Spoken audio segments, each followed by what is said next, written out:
Last night, millions tuned in to watch what may become one of the most important political interviews in recent Ethiopian history.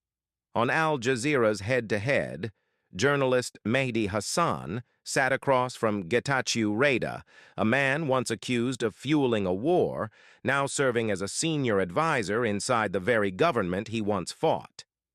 But this wasn't just an interview. It was a battlefield. 3 battles happening at once. First, Mehdi Hassan versus Getachew, the prosecutor versus the politician. Second, Tigray's cry for justice versus Ethiopia's fragile need for political stability. Third, the global media's narrative versus Ethiopia's right to tell its own story. Welcome to Horn Analysis, where we decode power, politics, and perception across the Horn of Africa. Let's unpack these 3 battles and what they reveal about the future of Ethiopia. Part 1. The first battle. Mehdi Hassan versus Getachew. The first thing that struck many viewers was the clash of styles.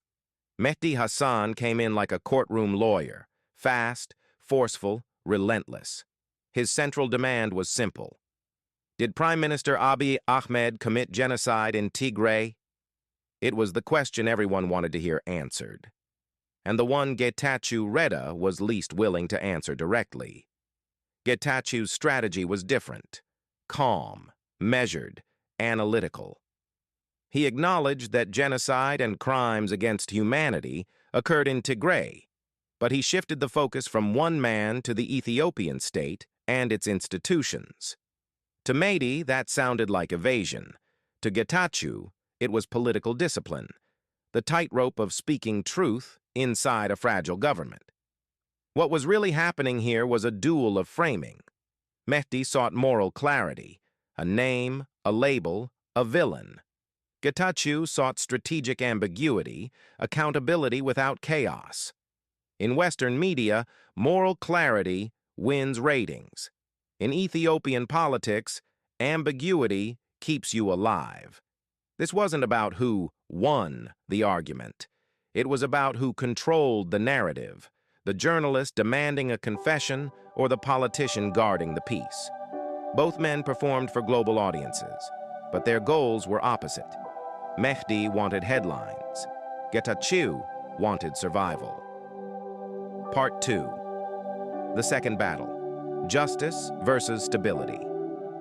The second battle runs deeper than television.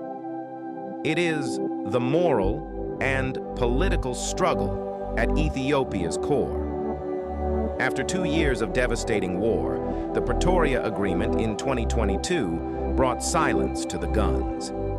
But it didn't bring closure. For Tigrayans, the trauma of mass killings, famine, and displacement remains.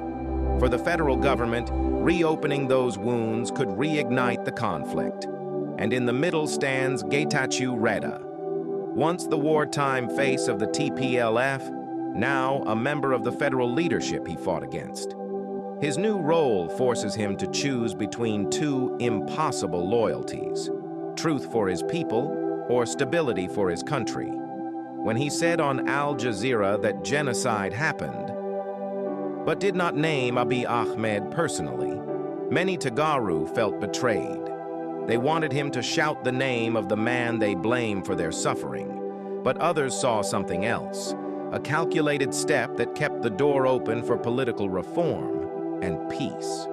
Because in fragile states, truth too quickly told can destroy what little stability remains. It's a painful paradox. Sometimes the people who know the most cannot say the most. Getachew's restraint was not weakness. It was statecraft under pressure. Yet every time a survivor from Tigray watches that interview, they hear a missing word, and that silence itself becomes another wound. Ethiopia stands at that crossroads. Pursue justice fully and risk political collapse, or preserve peace and risk moral decay. The interview captured that tension perfectly and left everyone unsatisfied, which may be the only honest outcome possible. The Medi Getachew debate was never about two men. It was about a nation negotiating its own truth under the glare of global judgment. It showed us three battles, between a journalist's demand for answers and a politician's need for survival, between the hunger for justice and the fear of collapse, and between who tells Africa's story, Africans or the outside world. Ethiopia's next chapter will depend on how these battles end, or whether they can coexist without tearing the country apart again. This is Horn Analysis. If you value deep, balanced discussions about the Horn of Africa, like, subscribe, and share this video to keep the dialogue alive, because understanding power is the first step toward peace. See you next time, right here on Horn Analysis.